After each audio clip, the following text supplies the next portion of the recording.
Então, vou dar abertura.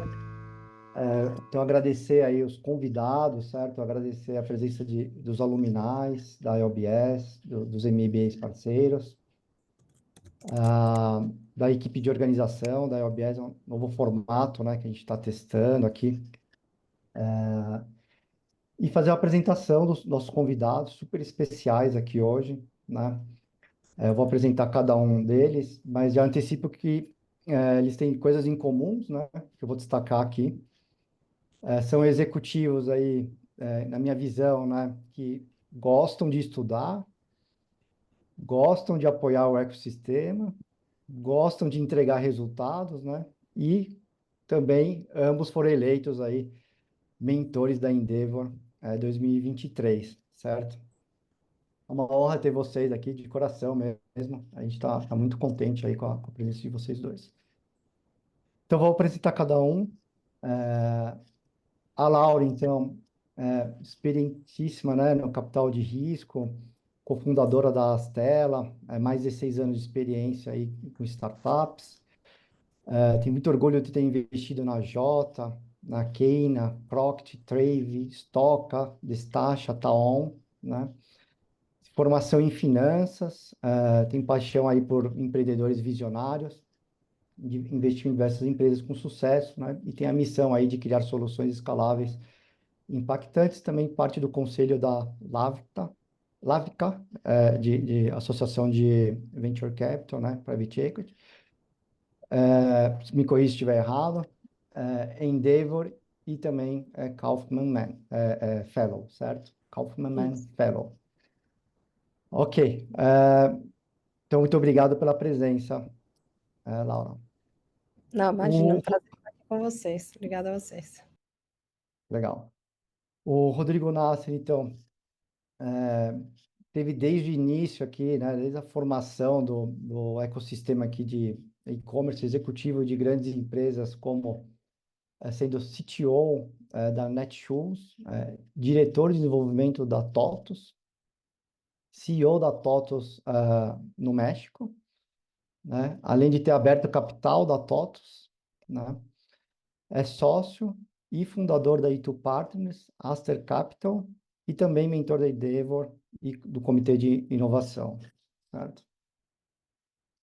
E, bom, aqui no nosso público da LBS, eu vi aqui os inscritos, né? Então, temos investidores, muitos C-levels, muita gente da área de finanças, banco também, e um perfil até também bastante variado, tá? Para também dar um pouco de contexto. Ah, então, tá feita a introdução. Nosso objetivo é ouvir vocês sobre o tema de AI, certo? E a gente quebrou aí, para todo mundo situar, em 3 blocos, né? Falar um pouquinho do mercado, da visão, compartilhar os aprendizados que vocês tiveram, cases de referências, né?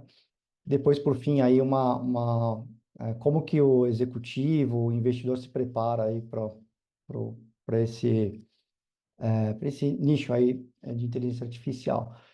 Então, eu queria começar pelo mercado, né? Como é que vocês estão enxergando, né? Não sei até se vocês quiserem. Aqui tem um roteirinho, mas pode ficar também bastante à vontade para puxar. Mas o que vocês estão enxergando do mercado de AI, em termos de tamanho, oportunidade, ou até se quiser entrar um pouquinho no conceito, né? Também, eventualmente, o que é AI para vocês? Então, uma pergunta aberta, até queria deixar é, é, vocês à vontade para conceituar, dar essa visão aí do mercado de inteligência artificial. Ah, quem quer começar? Laura, pode começar. Não vou ser delicado assim. Posso falar um pouco aqui, então, o que eu tenho visto é um assunto bem amplo, né? E tem muita especulação, tem muito ruído ao redor de AI. Tem estimativas, né, de trilhões de dólares de agregação de impacto ou de agregação de valor nas economias no mundo, né, ao longo do tempo. Hoje, o que o que todo mundo vê assim, comercialmente são as plataformas, os foundational models, mas de verdade inteligência artificial já existe há algum tempo, né? Extração extração de inteligência e insights através de dados, e a gente já vinha vendo o desenvolvimento dessas redes neurais há bastante tempo. O que aconteceu, né, em 2022, 2023, foi a abertura do ChatGPT, que ele trouxe um elemento adicional nessa história toda, que tornou tudo isso comercialmente viável, que é a história da plataforma ser conversacional. Então, hoje, o homem interage com a máquina na linguagem humana, por isso que são os language models. E isso, então, trouxe uma possibilidade muito grande de aplicações de uso de interface humana. Você não precisa mais ter grandes sofisticações de linguagem de computação para fazer os prompts, né? Para perguntar coisas, para pedir a informação. Então, a gente já tem visto que hoje essas plataformas têm se tornado uma ferramenta de search, né, e de busca de conhecimento. E o que tem de mais premente em relação ao impacto nas áreas de customer success, um pouco de vendas e programação. Então, a gente já, em termos de aplicações, a gente já tem visto impacto nesses segmentos ou nessas áreas. Agora, eu acho que AI já permeia e vai permear cada vez mais outras áreas e a vida das pessoas como um todo. A questão toda é como que a tecnologia vai se estruturar e vai se organizar para permitir o surgimento de modelos de negócios e de aplicações diversas, em locais diversos, em línguas diversas, etc. Então, acho que é aí que a gente está. Eu vou deixar também, adoraria saber um pouco o que o Rodrigo pensa a respeito. Legal. Obrigado. É muito parecido, Laura, do que você estava comentando. Eu acho que a gente consegue separar o que era AI antes dos Transformers, antes de 2017. Todo mundo já trabalhava com inteligência artificial, nada mais é que uma forma preditiva de fazer alguma coisa, de prever alguma coisa, né? E como você bem falou, o que a gente está vivendo hoje, que entra no impacto mais do público normal, de trabalhar com conversação, né? Então, a AI conversacional e generativa, principalmente, ela traz algumas mudanças interessantes que têm esses efeitos que você comentou. Sem entrar muito no tecnês, que é o lado que eu mais gosto, mas eu prometo não encher muito o saco de todo mundo com isso. A gente a gente vê que os modelos de linguagem natural, eles conseguem fazer razoavelmente bem quatro coisas, tá? Eles conseguem fazer muito bem sumarização de conteúdo. Então, você joga uma base de conteúdo para ele, através de inferência, ele sumariza isso e traz isso de uma maneira organizada. O contrário disso que é a expansão, então você consegue, em cima desses modelos, expandir. Inferência, que é você contextualizar uma dessas duas coisas, né? Então, você fazer uma sumarização, uma expansão, colocando algum tipo de orientação, me tira os principais pontos, ou qual o sentimento que isso tem. Então, você joga alguma regra, alguma informação no processo de sumarização e de expansão. E tradução, tanto de idioma quanto de formatos. Essas quatro coisas, os modelos de linguagem natural conseguem fazer bem, porque eles foram treinados com volumes massivos de informação. Então, não é que ela está criando alguma coisa, ele simplesmente está pegando a informação que mais se aproxima do que você pediu e trazendo ela de uma maneira organizada. E a cada palavra que aparece ali na geração, ele está predizendo o próximo token, que não necessariamente é uma palavra, mas é uma organização de palavras. Tanto que, se alguém quiser testar para ver como isso realmente foge do conceito de geração de palavras, pede para eles quebrar uma palavra em sílabas, né? Pede para eles soletrar uma palavra. Você vai ver que eles vão errar feio, né? Que uma criança de 10 anos já acertaria, eles vão errar porque eles não enxergam, o modelo não enxerga essa divisão, enxerga tokens que podem ser aglutinação de palavras ou só de caracteres de alguma maneira, né? O que tem de interessante que aconteceu e a gente fala disso um pouquinho, a gente pode falar disso um pouquinho mais para frente, é que Uhum. a infraestrutura toda construída para esse modelo, ela de verdade é diferente. Então, você tem grandes setores da indústria de semicondutores, a parte de IT service, a parte de data centers, que estão sendo transformados por causa desses modelos e por causa das ofertas que estão sendo criadas nesse modelo. Uma outra coisa em software que tem acontecido bastante e que quem estuda muito a indústria de software já sabe disso de anos, mas dessa vez está tendo uma força ainda maior, é a discussão de closed source e open source. Então, modelos abertos, modelos fechados. Então, isso é outra grande discussão que está ocorrendo. Isso 2022, 2021, 2022 foi quando o curso começou a crescer e ter essa grande discussão. 2023 aconteceu uma coisa muito importante que foi a gente sair de modelos de texto e começar a ver modelos treinados multimodais, ou seja, modelos que são treinados com vídeo, imagem e áudio, né, além de texto. E aí geram modelos que conseguem ter essas capabilities, né, conseguem trabalhar com a geração de áudio e vídeo, né, no mesmo conceito de texto. E 2024 tem sido o primeiro ano onde aqueles early adopters começam a mostrar os resultados, começam a mostrar o que a gente consegue ver real de resultado. As áreas que a Laura comentou realmente são as áreas, eu pelo menos tenho visto bastante case de sucesso em marketing, vendas, pesquisa e desenvolvimento e software, desenvolvimento de software. Quanto mais estruturado no sentido de mais você tiver uma área ou um processo onde você trabalha com dados semi-estruturados e você precisa estruturar eles, ou você tem um processo muito ligado já digitalizado, mais impacto rápido você vai ver, né? Então, em 2024 a gente começa a ver os primeiros casos reais disso aparecer. Só para dar alguns exemplos,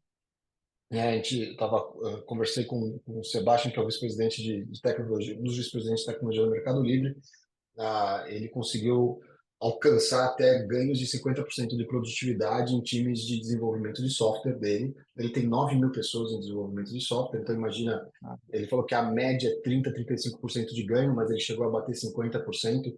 Então imagina, você ganha 4.500 pessoas de um dia para o outro de produtividade, né, sem ter que contratar ninguém para poder ampliar escopo, trabalhar com mais coisas, né? A gente tem visto em empresas que adotando em força de vendas e apoio de força de vendas, principalmente B2B. Então, quando você fala de venda field sales, onde a vida do vendedor ela é mais complexa e tem que lidar com muitas atividades não estruturadas ao mesmo tempo, um caso da Ipera, por exemplo, aqui no Brasil, estava dividindo com a gente, um vendedor conseguia fazer de 15 a 20 atendimentos num dia, está fazendo de 30 a 40 atendimentos no dia com a mesma qualidade, né? Então, esse tipo de coisa começa a surgir com efeitos bem interessantes já. Legal, legal. Poxa, muito legal ter a visão de vocês. E aí, ainda falando do mercado, Uhum. até muita curiosidade de saber de vocês, né? Por exemplo, quando a gente fala de AGI, né, inteligência comparável com o ser humano, e depois a superinteligência, a singularidade, que em poucas décadas isso dispara, né? Eu queria saber como é que vocês tratam essa informação, assim, é uma coisa que nos investimentos no dia a dia fica muito no longo prazo, ou isso entra nos investimentos, nos modelos, nas discussões, no roadmap de alguma maneira, já considerando que 2030, 2040 a gente tem aí realmente batendo, chegando no AGI. Como é que é isso no dia a dia com vocês? É uma coisa mais assim, fica muito longo ou é tema para vocês? Como que vocês tratam esses temas, AGI e ASI? Bom, posso falar um pouco aqui? Eu acho que atualmente as aplicações estão sendo mais customer success, vendas e tal, que são aplicações mais horizontais e precisa essas, né, que são mais comerciais e tal, precisa de menos trabalho com as bases de dados internas das empresas. Agora, já estão surgindo modelos de negócios onde a inteligência que se extrai e é o principal, né, produto dessas plataformas é extraído de bases de dados proprietárias. E aí o que muda é, de fato, uma capacidade de computacional muito grande e uma facilidade de treinar os algoritmos que a gente tem hoje. E aí esses modelos dependem muito, né, dependem muito da disponibilidade desses dados. Então, uma boa parte das empresas que a gente chama de AI native, elas conseguiram, né, já ter uma base de dados robusta para que essas inferências, ou esses insights fossem fáceis, ou essas plataformas tiveram que fazer acordos para acesso a essas bases de dados. E não é à toa, né, que as grandes plataformas, Google, a Microsoft, tal, acabaram fazendo acordo com os foundationals para poder acessar essa capacidade computacional e atrelar isso à base de dados de uso desses clientes. Então, eu acho que a gente vai ver cada vez mais modelos parecidos com estes surgindo e empresas construindo barreiras de entrada ou diferenciais com a extração de inteligência de dados. Algumas delas vão construir a inteligência como sendo o produto principal e portanto, né, é a história de serem AI native, e outras vão construir um workflow, um software, e depois vão trazer os insights através do que tiver fluindo, passando por dentro dessas plataformas. Ou então uma mistura das duas coisas, né? Traz uma base de dados de alguma para já ir movimentando algum motor de insight e tal. Mas estas são as aplicações que vão começar a surgir com o processamento de dados proprietários e em cima da inteligência dos LLMs. Aí tem outras camadas de inteligência ou de aplicações que ficam no meio entre os foundationals e as camadas de aplicações mesmo, que é um espaço meio nebuloso, porque ninguém sabe direito até onde que as grandes plataformas, os grandes foundationals vão, e até quanto que gastar tempo e dinheiro treinando, né, bases de dados para complementar essas bases, né, dos LLMs faz sentido.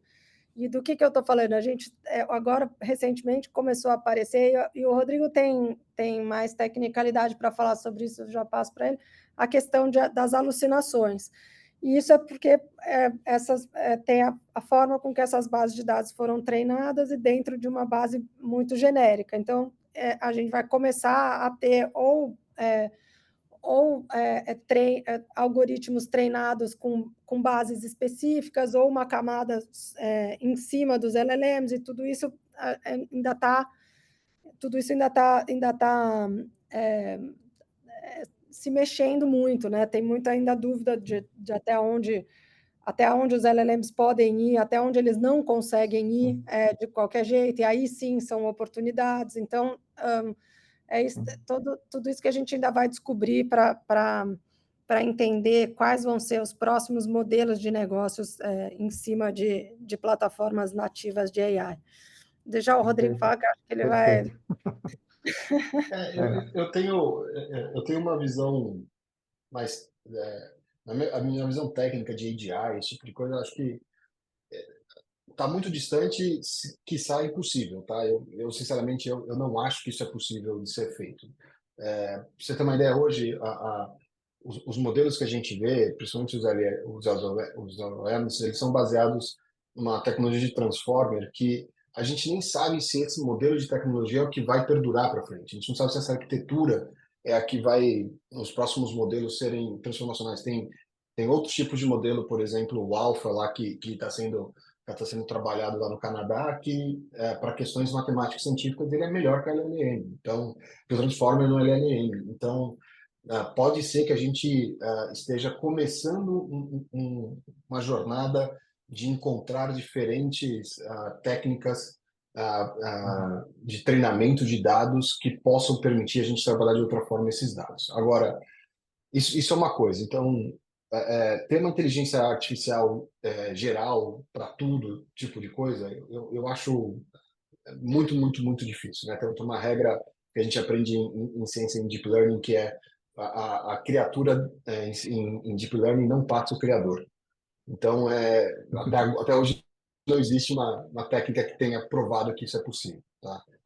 O que a gente tem visto que é interessante, quando a Laura estava comentando, que é a maneira como a gente hoje vê as aplicações trabalharem com dados, né? Então, a gente já escutou isso durante anos e anos, a importância de dados, estratégia de dados nas empresas, etc, etc. Mas hoje eu acho que isso ganha uma perspectiva até mais clara. Para você ter uma ideia, em 2023, você teve o Getty Images processando a Stability AI por causa de uso de dado que eles diziam, a Stability AI entende que é público, mas Getty Images falou, cara, nunca deu autorização para usar para isso. O antigo Twitter começou a cobrar, por exemplo, pagando US$ 42 mil por acesso à API em dados em bloco para você treinar, porque antes você podia bater lá e conseguir esses dados free. O Reddit começou a cobrar por API Call também, para você ter acesso às bases de dados da Reddit. E em dezembro do ano passado, você teve um super processo do New York Times contra a OpenAI e contra a Microsoft por copyright, né? E agora tem um processo do Google em cima da OpenAI por uso dos vídeos do YouTube no, na OpenAI. Então, assim, você começa a ter uma discussão de dados e o que a gente vê é empresas que têm como ativo principal dados começam a ganhar um outro tipo de valuation, né? Então, poxa, você tem o Reddit, aqui no Brasil você tem uma empresa da Estônia chamada Reclame Aqui, que tem 30 milhões de visitantes únicos por mês, né? E tem uma base de reviews extremamente importante. Então, será que esse ativo ganha um outro tipo de valuation exatamente porque a gente está vivendo um momento de dados, como a Laura comentou, em que você começa a ter uma base de treinamento proprietária importante, um dado público disponível, não é mais a possibilidade de você pegar dados públicos e utilizar isso, não é mais um moat para a tua empresa, né? Tem um estudo do MIT muito legal que fala que até 2026, para texto estruturado, você vai ter o LLM, sei lá, o GPT 2026, o GPT-5, alguma coisa, vai ter 100% coberto de todos os dados estruturados na internet. E em Caramba. 2040 você vai ter todos os vídeos, áudios carregados no modelo. Então, o dado público que está no Google para search, esse dado vai estar 100% treinado no modelo. E em 2040, provavelmente a gente já vai estar numa capacidade de processamento em que o retreinamento deste modelo vai ser quase instantâneo. Então, um modelo de search, por exemplo, ele vai estar sendo questionado novamente. Então, você tem mudanças em modelos de negócio que estão sendo questionados. Quando você fala de setores como finanças e saúde, que são setores onde tratam com dados muito sigilosos ou dados muito proprietários, né? Você não consegue trabalhar com LLMs abertos de mercado para fazer esse tipo de coisa. Começam a desenvolvimentos em open source ou você começa a criar camadas no meio do caminho para ou desenvolver modelos menores proprietários, né? Então, por exemplo, usos específicos num processo financeiro, a gente já sabe que modelos de 7 bilhões de parâmetros, muito bem treinados com dado proprietário, eles entregam qualidade muito próxima aos modelos mais avançados que têm trilhão de parâmetros de treinamento. Então, a própria tecnologia começa a te entregar outras capacidades para você trabalhar com dados proprietários, para você trabalhar com dados mais sigilosos, sem a necessidade de usar modelos abertos.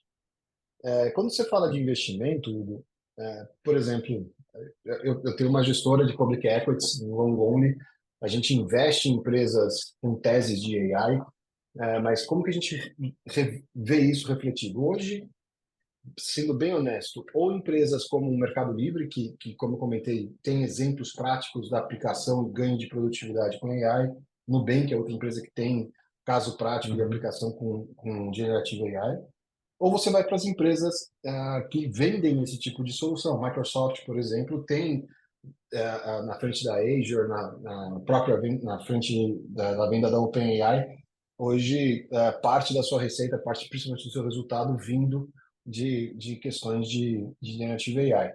E as empresas de infraestrutura, NVIDIA, AMD, né, empresas de data center nos Estados Unidos que estão sendo com um crescimento de 120% ano contra ano. Então, você tem, no mundo até de public equity, você não precisa ir nem para o mundo de private, você encontra já opções de investimento que têm sido drivados por questões de AI. Mais de uma forma direta no sentido de ser provedor ou ser infraestrutura, né, do que, como a Laura falou, a Uhum. construção de um modelo de negócio novo, baseado, que nasceu daí. Eu acho que a gente está um pouquinho antes disso, né? Tem, Uhum.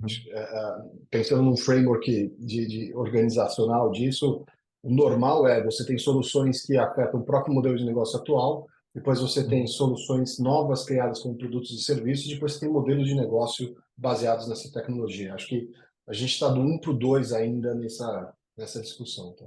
Uhum. Não, muito interessante, um bom reality check, assim, é, acho que bem pé no chão do que a gente tem hoje, né? E, e em termos de métricas, assim, quando a gente pensa no investimento AI, acho que vocês citaram aqui a questão de dados, né? Até a questão de compliance, né? De copyrights, que vocês citaram. É um pouco desse checklist. O que vocês gostariam de complementar, assim, também? A equipe multidisciplinar ou orientada a modelo de negócio, pensando em soluções de AI para uma empresa, uma grande empresa, um CFO, um CEO está fazendo alguns investimentos, seja ele em marketing, programação, que ele tem que se atentar, né? Eu acho que muita gente ainda está nesse caminho, nessa jornada, tem muita coisa que vocês falando, mas tem muita gente ainda que está aprendendo, né? Passa por dados, compliance, o que vocês orientariam, assim, um CEO que fosse conversar com vocês, pedir uma mentoria, né? Com esse objetivo de ampliar os investimentos em AI. Bom, eu acho que tem algumas questões assim que são para as multinacionais, eu acho que tem algumas questões que são extremamente relevantes, né? A primeira delas é a disponibilidade dos dados, de tudo que flui dentro dessas organizações, porque normalmente, e aí vamos lembrar, né, que a gente fala dessas evoluções e de adoção de AI como se tudo fosse super disponível e fácil. Mas a gente tem que lembrar que a última grande revolução que aconteceu, que foi a cloud, a gente ainda tem um monte de coisas on-premise e não na nuvem, né? Então, essa é a primeira coisa que a gente precisa pensar, que é aonde estão esses dados. E aí, em quais nuvens, e como que elas... e como que elas são operáveis, que é a interoperabilidade dessas bases de dados. Então, isso é uma questão que as empresas têm que lidar com elas, para começar a extrair essas informações. A outra questão é que, dado também, né, a forma como a tecnologia é consumida, o SaaS, em média, por exemplo, vou dar só um exemplo aqui, em média, um trabalhador americano, e eu estou falando americano porque foi o dado é estatístico de lá, mas a proxy é parecida. Usa em média 30 aplicações ou aplicativos ou softwares para ajudar nos seus próprios trabalhos ou vida pessoal, e são informações que vão fluindo de forma desorganizada dessas aplicações. Então, além, né, do Salesforce, da HubSpot, do CRM, do RP, tem o WhatsApp, que as pessoas fazem um monte de conversas, tem os próprios chats de dentro das empresas, que normalmente elas não são usados, e e essas outras aplicações, né? Ah, então eu preciso melhorar a minha apresentação. Eu ponho a minha apresentação lá no chat GPT e aí ele melhora. Isso foi-se, são informações que estão fluindo, né? Que, bases de dados que estão sendo alimentadas, que não voltam, o benefício disso não retorna para as empresas. Então, a outra questão é como que a gente olha para todas essas bases de dados, seja elas centralizadas e conscientes, né, que elas precisam ser trabalhadas e interoperáveis, seja a base de dados e informações que estão fluindo e que ainda não são capturados. Só que a dimensão disso é que a questão hoje ao redor de 10% das informações que fluem, elas são estruturadas, outros 90% são desestruturados. Então, esse é um problema que as empresas vão precisar lidar com ele. Perfeito. Rodrigo. Assim, eu começaria muito eu converso muito no IBGC e lá na Sampol também a gente tem um grupo de discussão de conselho de administração e eu acho que começa pelo que você falou no começo da conversa, o que é um momento de humildade para conversar sobre os conceitos técnicos e sobre o que é AI, Generative AI, isso que a gente falou no início. As empresas, principalmente os conselhos de administração, precisam ter um pouquinho esse lifelong learning, né, de parar para fazer treinamento, parar para eles sentarem e conversar. Aqui na gestora, a gente, na carta do semestre, não desse, no semestre passado, a gente trouxe o case do Itaú, de como que o Itaú está passando por uma revolução de transformação digital e eles mudaram o conselho de administração deles de uma maneira onde eles colocaram, por exemplo, o César Gon, que é um dos fundadores da CIT, uma empresa brasileira de IT Service, e o César falou assim, poxa, eu tive o prazer de poder pegar o conselho do Itaú um dia inteiro para fazer uma discussão sobre o que é AI. Pô, imagina separar a agenda de todos os conselheiros do Banco Itaú só para falar dessa temática, e não foi uma vez, foram várias vezes. Então, se fosse CEO, conselheiro, tentaria organizar isso de uma maneira que caiba dentro da cultura da empresa que eu tô. De maneira prática, isso que a Laura falou, o que eu complementaria só na parte de data é dados dentro das empresas, né? Ela falou um negócio muito importante que é a gente está vivendo uma onda de revolução tecnológica de AI. A anterior foi de digitalização, a anterior foi de cloud e SaaS, a anterior foi de mobile app. Então, você tem empresa que não tem aplicativo mobile e não sabe se relacionar no mobile, você tem empresa que não tem 50% do mercado ainda on-premises, não trabalha com capacidade exponencial e escalabilidade em cloud, e empresas que não passaram por um processo de digitalização. Então, estão ondas atrasadas ainda para falar de AI.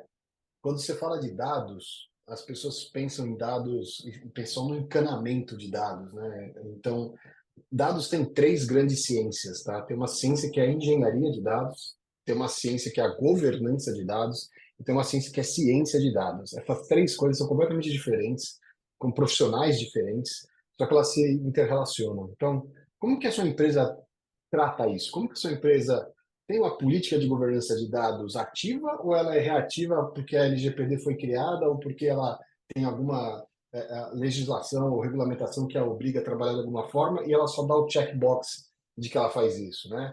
Então, como que engenharia de dados é trabalhado? E dado hoje, a gente tem dado estruturado, que é banco de dados, dado semi-estruturado e dado não estruturado, que é áudio, vídeo, né? Como que a empresa lida com isso e como que ela conecta isso nos seus produtos e serviços, né? Então, esse health check de como que a empresa lida com essa estratégia, ela precisa ser feito, né?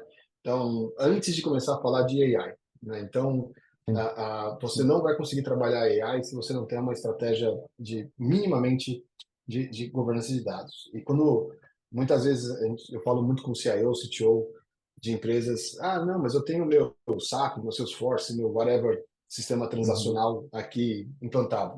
Legal, sistema transacional não é uma estratégia de dados. É uma das capacidades que a gente vê nas empresas que estão prontas para lidar com isso. é a capacidade de trabalhar com os dados da empresa fora dos sistemas transacionais que geram esses dados ou que processam esses dados, né? Então, eu daria um check de que nível de maturidade a empresa que eu estou tá nessa parte de dados e faria esse processo de treinamento, de capacitação, de discussão dos conceitos básicos do que é AI de verdade. Perfeito. Essa parte de compartilhar dado, né? Por exemplo, você imagina uma pessoa compartilhando uma tabela de preços e fazendo uma pergunta para o chat GPT, né? Você joga na rede toda a sua estratégia de preços, né? Então, eu vejo um risco, que eu acho que a gente ainda nem está capturando ainda os problemas disso, né? Mas eu vejo realmente um risco enorme, até para a cultura nossa brasileira, né? Porque, por exemplo, eu tive recentemente, né, 3 anos atrás, em reunião em Portugal, onde você tinha uma pessoa só de LGPD junto com os diretores ali, falando o que pode ser feito e o que não pode, né? No caso, um projeto como a Telecom, que a gente tinha um volume de dados enorme, né? E ela tinha uma voz ativa muito forte, todos os sócios presentes falaram, ó, isso aqui você não pode, isso aqui você não pode, né? E o quanto que as empresas brasileiras estão preparadas, né? Uma legislação desse tipo de realmente proteger os dados, né? Acho que corrobora com esse ponto de proteção aí de risco, né? Por exemplo, eu vejo que é uma estatística da Gartner, né, que diz que a taxa de sucesso, né, de investimentos em AI, eles estimam hoje em 60%, né? E cobrindo mesmo os temas ali que a Laura citou, né, em vendas, programação, e uma expectativa de declinar investimentos em AI em 30% até o ano que vem. Vocês já tiveram a oportunidade de ter acompanhado casos que deram errado, experiências que deram errado, o que a gente pode trazer de experiência de lessons learned, ou mesmo casos sem escutado, né? Eu posso falar um pouco aqui o que eu tenho visto. Assim, eu acho que quando a gente olha de fora, né, o que está sendo construído, considerando as plataformas como ferramenta, tem muita coisa que é feito e que é uma casquinha fininha em cima das plataformas, né? Ou então coisas mais robustas que sim, daí são soluções mais elaboradas, que é a história de usar os dados proprietários e trabalhar com isso, insights, etc. Ainda tem muito ruído do que está sendo construído, o que é uma casquinha em cima de um foundational e o que é algo que é mais elaborado. E isso tudo causa uma certa fadiga assim, do mercado de entender, né, e de mergulhar nessas coisas, e muitas vezes incentivos, eu não digo perversos, mas que levam as pessoas a tomadas de decisões equivocadas, ou então muito aceleradas por causa do hype e tal, e até por não mergulhar e não entender o que são essas soluções. E a outra coisa também é que toda vez que a gente vê, por exemplo, essas grandes plataformas ou os grandes grupos abrindo e proporcionando acesso de graça, isso também é complicado quando a gente fala de corporações, porque as grandes corporações, elas têm não só uma questão de governança para o uso dessas ferramentas e como que os dados fluem dentro delas, mas também toda uma questão de mudança de comportamento e de hábito em função da introdução de uma tecnologia. E muitas vezes, quando a gente quando tem esses incentivos de usar de graça, acaba ou, né, tendo uma restrição muito grande por causa de compliance e tal, ou um uso mais raso e mais superficial, porque não tem justamente o suporte e a customização que muitas dessas grandes organizações vão demandar. Então, a gente ainda está nesse momento do usuário ou das empresas entenderem o que faz sentido usar de graça, o que não faz sentido usar, o que faz sentido contratar, o que faz sentido construir dentro de casa, e uma série de questões. Então, a gente ainda tem um chão aí para processar tudo isso. Olha, Hugo, assim, se a empresa, se é uma empresa não técnica, e a empresa que passou pela onda de transformação digital e conseguiu desenvolver a capacidade interna de construir ativos digitais, de construir, desenvolver ativos digitais dentro de casa, essa empresa ela está muito mais preparada para se utilizar dessas tecnologias como componentes para o processo de inovação em produtos e serviços ou até em modelos de negócio. Tá? Eu empresas que estão fazendo, grandes corporações que estão fazendo isso dentro de casa, são muito raras que eu tenho visto, tá? Eu tenho visto muitas empresas com projetos e iniciativas suportados e desenvolvidos por grandes prestadores de serviços de tecnologia, Accentures, IBMs e coisas do gênero da vida. E muito, como a Laura falou, ainda numa etapa de projeto, numa etapa de desenvolvimento. Por outro lado, quando a gente vai para o mercado privado ou empresas menores ou de empresas em alto crescimento, eu já tenho visto empresas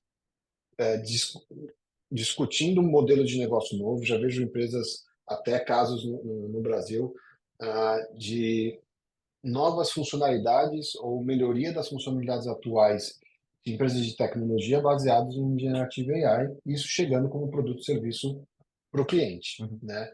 Então, isso sim eu acabo vendo. O ponto é que, como a gente comentou anteriormente, né? Como não tem, na maioria das empresas, uma discussão sobre o conceito, como não tem uma estratégia de governança de dados e de engenharia de dados, essas discussões todas elas acabam parando, né? E você acaba vendo essas áreas que a gente falou no começo, onde elas são mais simples de você atuar com soluções prontas. Então, por exemplo, 2 semanas atrás, né, eu estava organizando lá o evento que eu te comento sempre lá do E-Commerce Brasil, a gente viu cases, né, de atendimento a cliente, onde um chat numa arquitetura nova, usando LLM por trás, numa arquitetura multi-agente, que a gente fala de multi-copilotos, fazendo um agente trabalho de 95 PAs, posições de atendimento. Né? Uma PA são 2 pessoas trabalhando cada uma 6 horas. Né? Então, e com 98% de taxa de conversão. Então, assim, números que a gente nunca tinha visto antes. Então, um varejista brasileiro. Então você começa a ver, mas de novo, ele desenvolveu alguma coisa dentro de casa? Não, ele comprou uma solução pronta, baseada nisso. Por sorte, é um varejista que já tinha passado por um processo de transformação digital e que tinha uma organização de dados bem feita e se utilizou bem dessa solução comprada. Processo de desenvolvimento de software, por exemplo. Não igual o mercado, como eu falei, mas eu tenho encontrado empresas no dia a dia ganhando 10, 15, 20% de produtividade nos times de engenharia e no tempo total de desenvolvimento de software. Então, poxa, isso é um ganho real e produtivo no uso de AI. Mas, de novo, a gente está muito ainda no começo, principalmente no Brasil, para ver os resultados reais, impactos reais nas empresas. Tá? Legal. É interessante a importância aí de pegar mesmo ou prestadores ou consultorias, né, para apoiar. E o que eu tenho visto também até as empresas implementando, puxando workshops, né, para até entender o que é possível, o que é alinhar entre as áreas, para ter um mínimo de um roadmap, né, do que é possível fazer também. Antes mesmo, né, Rodrigo, de organizar a casa, mas pelo menos para ter uma visão ali por onde seguir, né? Legal. E aí, eu queria entrar então aqui no terceiro bloco, que é porque a gente falou do mercado, dos aprendizados, como que um executivo, um investidor pode se preparar, né, para esse mundo de inteligência artificial, né? Então, é livro, é entrar em projetos, é mentoria se aproximar de startups, enfim, pode ser um conjunto de coisas, mas que tipicamente vocês orientariam para um executivo falar, Laura, o que eu faço? Eu quero entender mais, preciso aprender, quero trazer aqui para minha empresa. Como que você vê, como é que você costuma orientar nesse sentido? Olha, já faz algum tempo que eu estou longe do dia a dia e da realidade das grandes corporações. Eu vou falar um pouco o que eu fiz e aí eu passo a bola para o Rodrigo, que eu acho que ele vai ter mais propriedade de falar. Desde que começou o assunto, acabei sendo leitora e estudiosa voraz disso e conversar, né, com as pessoas, trocar ideia, não ter muita vergonha de fazer pergunta. E porque eu invisto em startup, eu tenho mais essa facilidade de estar olhando para modelos de negócios que estão surgindo e conversar com empreendedores. Recentemente, eu fui convidada para fazer um programa em Stanford, também para discutir o uso de tecnologia de AI em educação, e aí, estando lá, mais fácil de ter contato, de entender quais são as discussões, o que está sendo o que está sendo questionado, né, o que está sendo desenvolvido, mas sempre com essa coisa do olhar curioso. Mas a dinâmica das corporações, inclusive a questão, né, de reskilling de executivo, ela traz outras possibilidades que eu vou deixar o Rodrigo falar um pouco aqui, que eu estou muito distante disso já. Assim, para executivo hoje, a gente está vivendo um momento igual na final da década de 90, que os executivos saíram correndo para fazer MBA de finanças, porque o CFO da empresa estava ganhando um espaço mais interessante, e aí quem era engenheiro, quem era de marketing, saia correndo para aprender finanças para poder participar da discussão. Não quer dizer que você ia ser um financista, você ia entender sobre finanças para poder aplicar naquela organização. Depois a gente teve, no começo da década de 2000, um boom de RH, de discussão sobre pessoas, importância de pessoas, mesma coisa, pessoas procurando cursos de liderança, de gestão de pessoas, né? Tecnologia é a mesma coisa. Não é, você não precisa ser um especialista em AI, não precisa ser programador, né, para entender o impacto de AI na organização. Mas você precisa estudar, você precisa correr atrás, que nem a Laura comentou. É, tem que escolher um pouco também que tipo de coisa você quer aprender, né? Então, por exemplo, tem um livro muito legal chamado da Kate Crawford. Kate Crawford na verdade, uma das principais líderes de AI da Microsoft, né? Ela é cientista-chefe da Microsoft de AI. Ela escreveu um livro chamado Atlas AI, que ela traz uma visão não muito, vou chamar assim, positiva sobre o uso de Generative AI, de impacto de meio ambiente, quanto que consumo de energia, mas ela traz uma visão muito sobre o que é possível fazer e o que não é possível fazer. Então ela fala, a inteligência artificial não é nem inteligente nem artificial. E ela descreve sobre isso, né? Então, se você quer ter uma visão mais profunda sobre os impactos disso num ecossistema maior, na humanidade como um todo, tem esse tipo de estudo.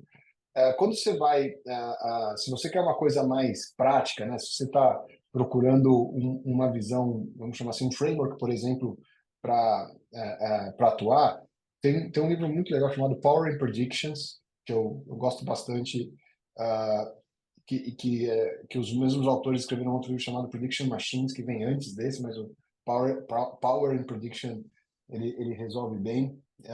Ele traz esse framework de ponto, produto e modelo de negócio, eles dão vários exemplos mostrando como que tecnologia ela é aplicada assim nas empresas, como a AI está sendo aplicada assim nas empresas e o processo transformacional que a AI pode trazer nas empresas. Então, isso ajuda você a entender o efeito em modelo de negócio.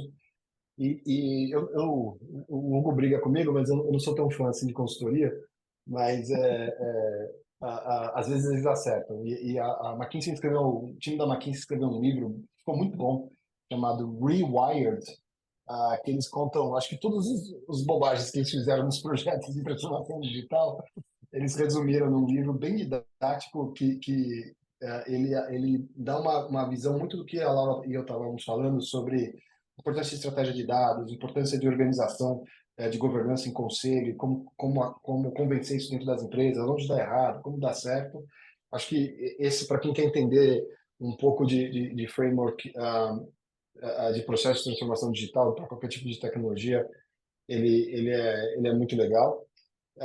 E buscar esse conhecimento de capacidade. Então, assim, o que AI é capaz de fazer de verdade, né?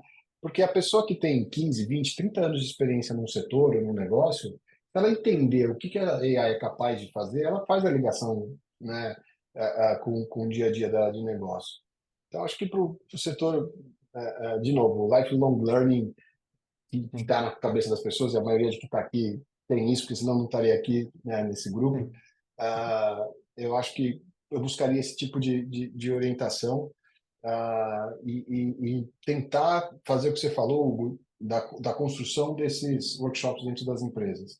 Eu Sim. tive a oportunidade de participar de um que me chamaram para ajudar na parte de AI na Movida, e saíram coisas ali surpreendentes que eu mesmo não imaginava que seria possível, ao ponto de construir um agente de vendas baseado em AI que hoje vende 20 a 40 carros por mês, sozinho, sabe? Então você fala, poxa, o cara realmente conseguiu construir um negócio que a gente não imaginava que era possível e veio de conversa, discussão em workshop com um diretor, com uma equipe de diretoria que estava a fim de ter esse tipo de papo.